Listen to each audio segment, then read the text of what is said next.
Zoti Shea, ju një sulmuar shumë nga pushteti këto ditë, për një vilën tuaj që e keni blerë, pas e keni shitur e tjera. Çuditërisht një nga njerëzit që ju sulmon më shumë, më fort nga të gjithë, është Auland Balla, ndoshta dhe politikani më i ndershëm i shfaqur në Shqipëri në këto 35 vjetët e fundit. Dhe më i ndershëm që ndoshta ka parë ky vend në kohët më përpara. Si ka mundësi kjo gjë tani? Çfarë ndodhi aty? A mund ta thuash ti? Tani kanë kohë që kanë filluar të më sulmojnë, sulmet janë shtuar vazhdimisht. Por kjo është një gjë që pritet, nuk ka asnjë çudi, nuk është çudi. Vjen si pasojë e faktit që njerëzit kanë dalë dhe po protestojnë si kur më përpara dhe duan një ndryshim radikal të klasës politike shqiptare, vetëm largimin e Edi Ramës, po një ndryshim total të mënyrës se si është qeverisur Shqipëria. Dhe janë të dëshpëruar sepse ka numër mbështetje, sepse kuptojnë që po ju vjen fundi. Dhe përdorin Auland Ballën sepse Aulandin kanë.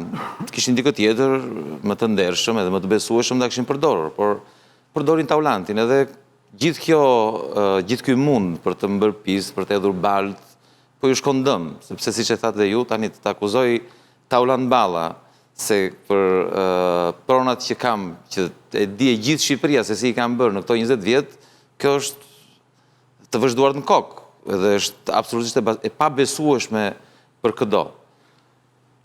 Në lidhje me atë që ndodhi sot, shumë e thjeshtë, unë sot do të hyja në parlament, sepse në datën 22 Manja dhe Taulanti, po ashtu të dy bashkë, kishin marrë vendimin për të më përjashtuar 30 ditë nga kuvendi. Afati s'ka donte para 2 ditësh, por nga që sot do vinte në parlament edhe Edi Rama, dje, tha vetë Auland Balla, dje ishte informuar Auland Balla në lidhje me fatin tim, kur do kthehesha unë, sepse do vinte Edi Rama dhe duhet siguronte kushtet që mos të ndodhte ajo që ndodhi para një muaji në kuvend, ku unë i thash Edi Ramës atë që çdo shqiptar dhe çdo protestues, por çdo shqiptar i ndershëm do t'i thoshte që nuk është gjë tjetër veçse një autokrat banal që ka vjedhur një nga popujt më të varfër në Europë. Dhe Taulandi duhet të krijonte kushtet që unë mos të isha aty. Dhe çfarë bëri? Urdhëroi gardën, mos më lejonte të hyja në kuvend. Çmenduri. Një përfaqësues i zgjedhur. Gardën e zotit Teula. Absolutisht. Deli edhe për televizion sot i thanë këta njerëz të vetë të gjithë, që të paraqitej ai del vërtet gjithë andej të gjithë, dhe pastaj ka frikë të hyjnë për programe. Të vitit sot më të thoshte fjalë këtu edhe përpara Agronit, edhe përpara zotit Qori, edhe para nesh të dëgjojmë. Do shaka ka të drejtë ky Balla. Dhe të dëgjojmë të përplasim mendimet, idetë e ditë, ne nuk e ham, nuk hahet zot edhe po duhesh të hash, nuk hahet zoti Balla. Si pjesë si kështu. Të futim tani, okay, se do kthehemi këtu bashkë. Është do një gjë e mirë për të ngrënë, kështu që. Po Engre mund të biesh këtu e mosh.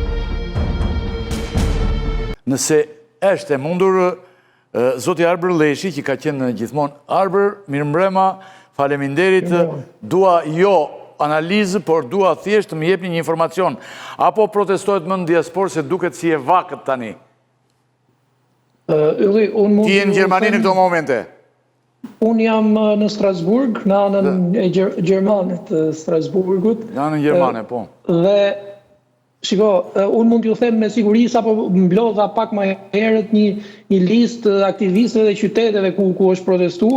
Mund t'ju numërojmë, megjithëse ju nuk keni kohë tani t'i numërojmë, po ju them janë mbi 38 qytete ku protestohet javë për javë nga shqiptarët në përsheshe. I kam dërguar edhe disa pamje regjistruj, mund t'i shihni se si mbushet sheshi në Frankfurt dhe protestuesit brohorasin Rama largohu, Rama jep tërheqjen, po këto janë prej atyre gjërave të cilat fatkeqësisht media shqiptare i ka izoluar në vazhdimsi.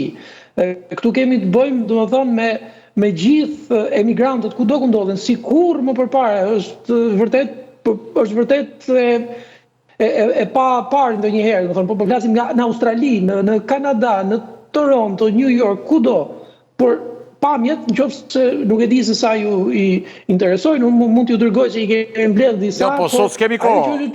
Kur të filloj... Sigurisht, po në përgjithësi... Pra ju thoni që vijon protesta si që ka nisur dhe në diaspor.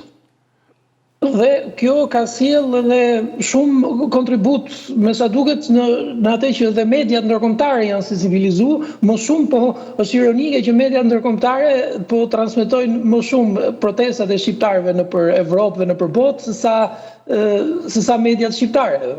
Kjo është paradoksale në vetvete. Tani protesta Arbër, bashkë me protesta, okay. Protesta ka patur për shembull në 2 javë e para, 2 shtuna njerë kanë qenë të jashtëzakonshme, domethënë një pjesëmarrje që të habitshme, të papritshme dhe të papritur. Por ndërkohë pastaj ka patur një ulje edhe për shkak të kohës gjatjes e 54 ditë sot edhe tjera,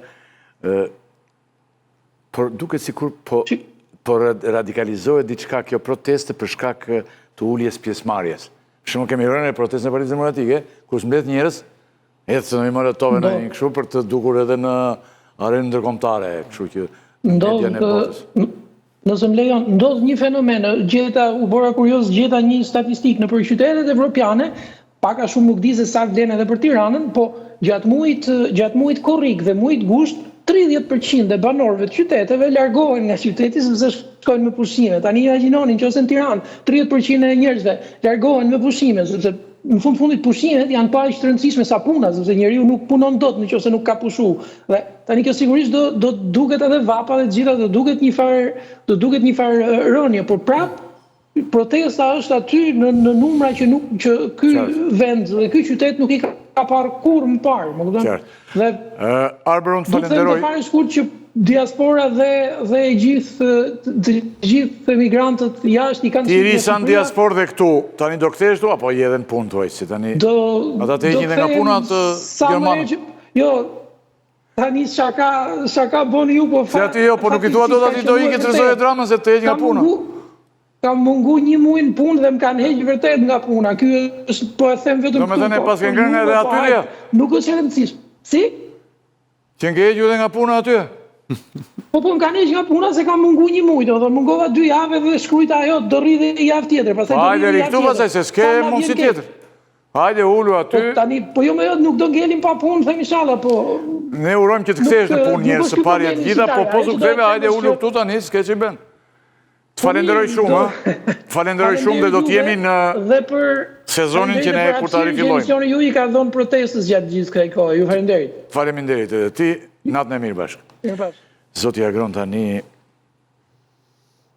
do i dua shkurt këto, një 3-4 pyetje që ka mundë, si e ka trajtuar Edi Rama protestën? A ka ditur ta lexojë ai atë? Se thot dhe ai në një moment për shembull që 2 javë e para thotë të gjithë është një kohë tani si ka ndryshuar reagimi ti nga fillimi deri tani, po sa më koncis. Ditët e para të gjithë ne kuptuam që kishim të bënim jo me thjesht me një protestë zakonshme, por kishim të bënim me një revolt popullore. E kuptuam. Kurse Edi Rama mendonte se kishte të bënte me një protestë spontane, jo partijake,